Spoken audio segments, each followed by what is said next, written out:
kembali lagi bersama saya, Podcaster. Mohon izin Bapak, nama saya Indiani Azhari. Dan pada hari ini kita berkesempatan mendatangkan tamu yang sangat spesial, luar biasa. Mohon izin Bapak Mayor Jenderal TNI Mujahidin SH. Apa kabarnya Bapak? Alhamdulillah. Alhamdulillah baik. Baik teman-teman, jadi hari ini sebelum kita masuk ke beberapa pertanyaan tentang Bapak, kita minta Bapak untuk sapa dulu teman-teman untuk sekalian perkenalan Pak. Assalamualaikum warahmatullahi wabarakatuh. Selamat sore, salam sejahtera untuk semuanya. Dan dalam obrolan di podcast ini kita bisa mendapatkan suatu inspirasi, berbagi pengalaman dalam kehidupan. Oke, amin. Oke, satu yang langsung rintik tuju, Bapak kan duduk di sini sebagai seorang Mayor Jenderal nih Pak. Apakah ini cita-cita pertama dan terakhir agak pernah berubah nih Pak dari dulu sampai sekarang nih Pak? Ini pengen tahu nih Pak. Kalau cita-cita memang dari dulu saya menjadi tentara sejak SMA. Tetapi dalam perjalanan hidup tentu ada pengalaman naik turun gitu ya. Saya tamat SMA sempat mendaftar di Akmil, namun mungkin karena kesiapan saya waktu itu kurang sehingga tidak diterima, dan akhirnya saya memutuskan untuk kuliah dulu gitu. Kebetulan saya kuliahnya di Fakultas Hukum Universitas Muhammadiyah Palembang. Jadi namun keinginan tetap ingin jadi tentara, tapi karena saya sedang kuliah waktu itu fokus dulu penyelesaian kuliah. Oke, jadi ternyata Bapak sempat kuliah dulu ya Pak ya? Kuliah dulu. Berarti teman-teman bisa kita simpulkan kalau beliau pernah kuliah berarti beliau pasti aktivis pada masanya nih Pak. Boleh nih Pak sedikit diceritakan masa-masa ketika Bapak kuliah dulu?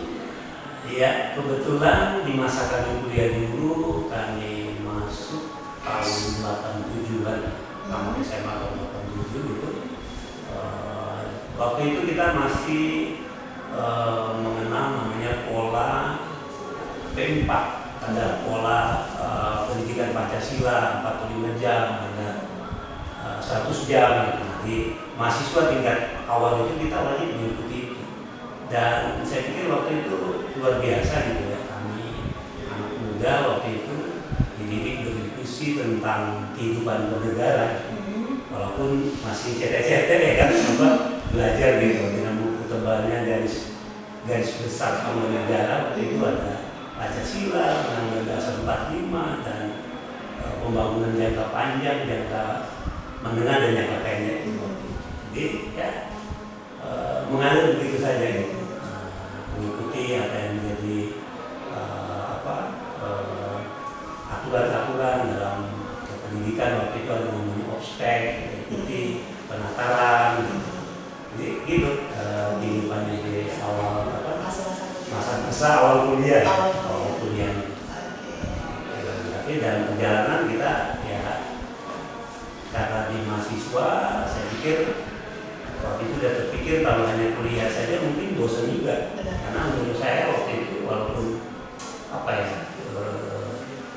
belum begitu berpikir ke depan, saya pikir kehidupan bersosialisasi sama teman-teman itu bisa untuk saling mengenal antara satu dengan lain. Oke, tadi sebelum wawancara Bapak baru bilang katanya itu Bapak Mayor dulu katanya sama nih sama organisasi sama Bapak gitu katanya Pak. Betul, jadi saya ikut dulu. Kita kalau menjadi ketua atau pimpinan senat itu ada kampanye. Jadi mendaftar dulu ke panitia, ada kampanyenya gitu. Ada tim-timnya, cuman kita nggak sadar waktu itu ada tim sukses Pak.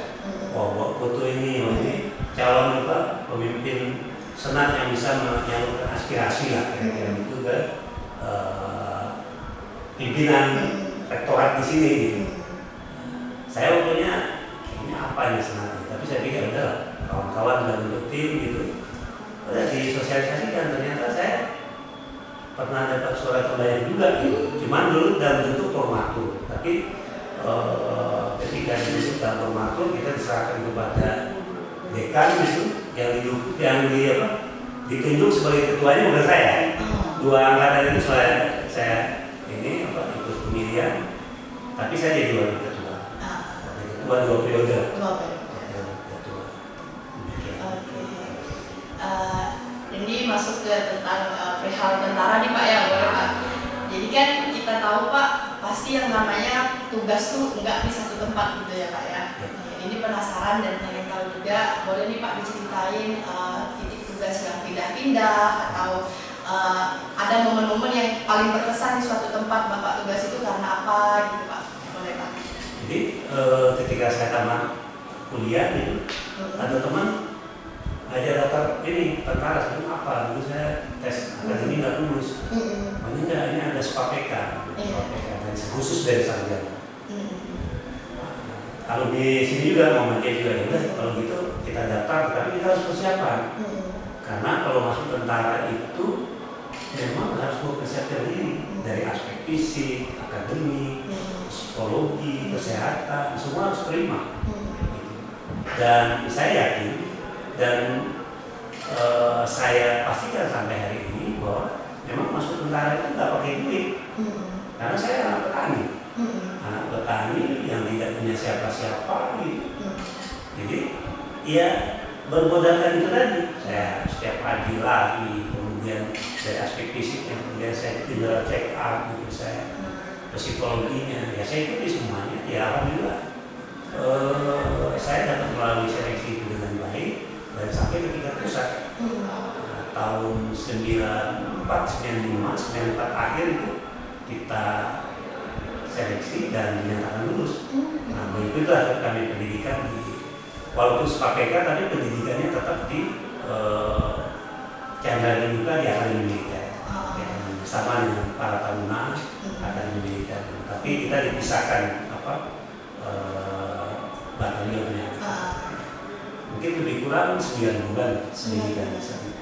Ya, alhamdulillah bisa mengikuti pendidikan karena tidak semuanya juga lulus. Sampai terakhir kami dinyatakan lulus dan mengikuti pendidikan kedua. Dan setelah pendidikan kecabangan, kami ada seleksi untuk masuk Kopassus. Tapi memang saya punya keinginan untuk masuk Kopassus itu. Nah, alhamdulillah kebetulan saya waktu di pendidikan kecabangan, saya ranking 1. Terbaik 1 ya Pak. Saya dengan PD-nya gitu untuk mengikuti itu. Dari beberapa teman gitu ditanya, kalau nggak salah yang terpilih masuk Kopassus itu ada 8 orang. 8 orang, hanya 8 orang. 8 orang.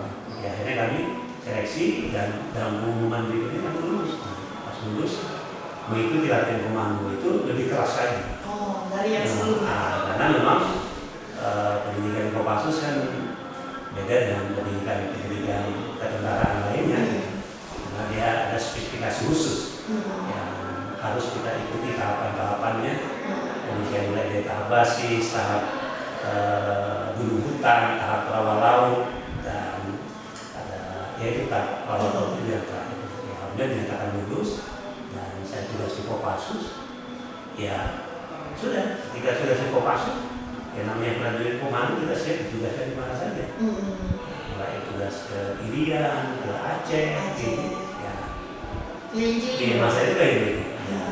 Kita nikmati sebagai prajurit, semangat. Jadi kalau tugas-tugas itu hal yang biasa itu masih di Kopassus dapat penugasan, balik lagi penugasan. Jadi karena memang passion saya di situ gitu, ketika dapat tugas itu bagi tentara itu merupakan suatu kehormatan, kebanggaan dan harus diselesaikan dengan baik dan tuntas. Jadi gitu nih teman-teman, siapa tahu Pak nanti ada adik-adik generasi nih Pak yang berkeinginan sama untuk melanjutkan ke jenjang tentara, udah dapat ilmu nih Pak, ilmu mahal nih Pak dari Bapak. Ilmu yang mungkin nggak bisa didapetin dari luar nih Pak kalau nggak dari sumbernya langsung gitu kan. Oke, izin Pak kita masuk ke pertanyaan selanjutnya. Harapan Bapak untuk generasi-generasi muda ke depan Pak yang bakal menjadi regenerasi untuk Indonesia gitu Pak.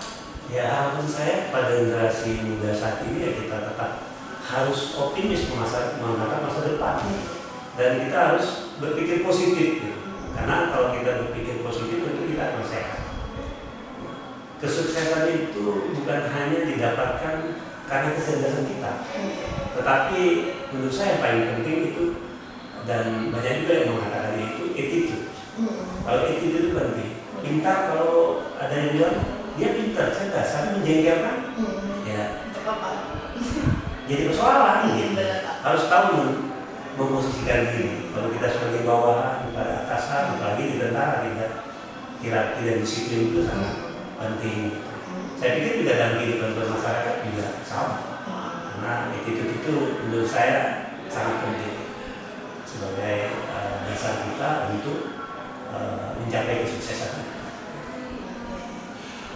Berhubung Bapak di sini sebagai alumni Fakultas Hukum, jadi harapannya untuk Fakultas Hukum dan Universitas Muhammadiyah nih Pak?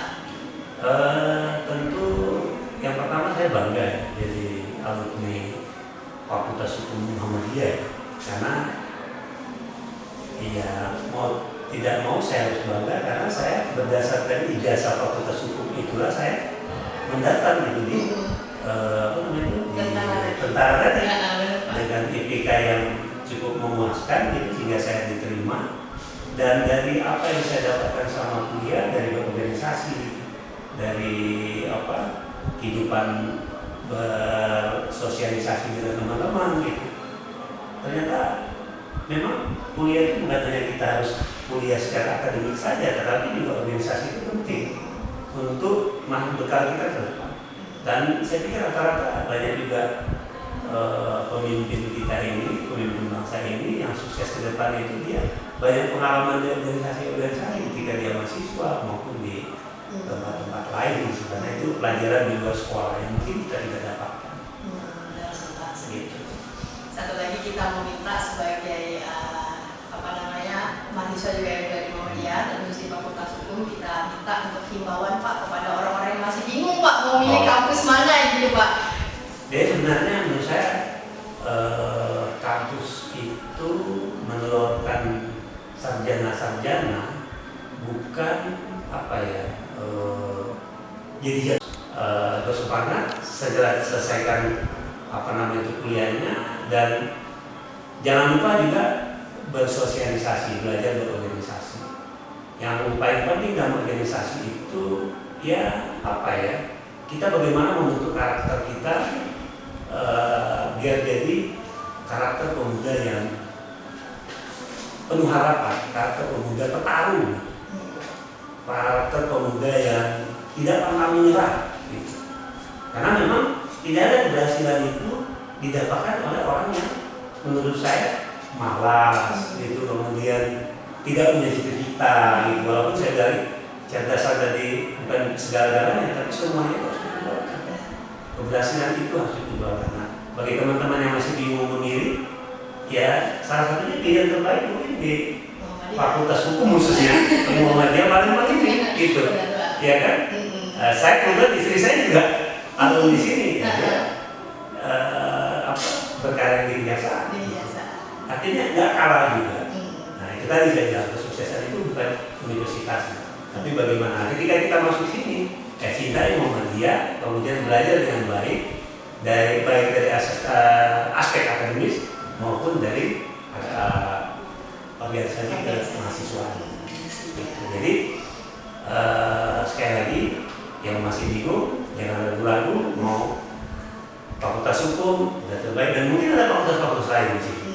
Saya yakin itu karena Universitas Muhammadiyah sekarang sudah jauh lebih berkembang. Di zaman saya dulu belum ada rumah sakit, belum ada fakultas kedokteran, dulu masih ada sekolah pidana. Nah, di sini sudah ada. Jadi silakan.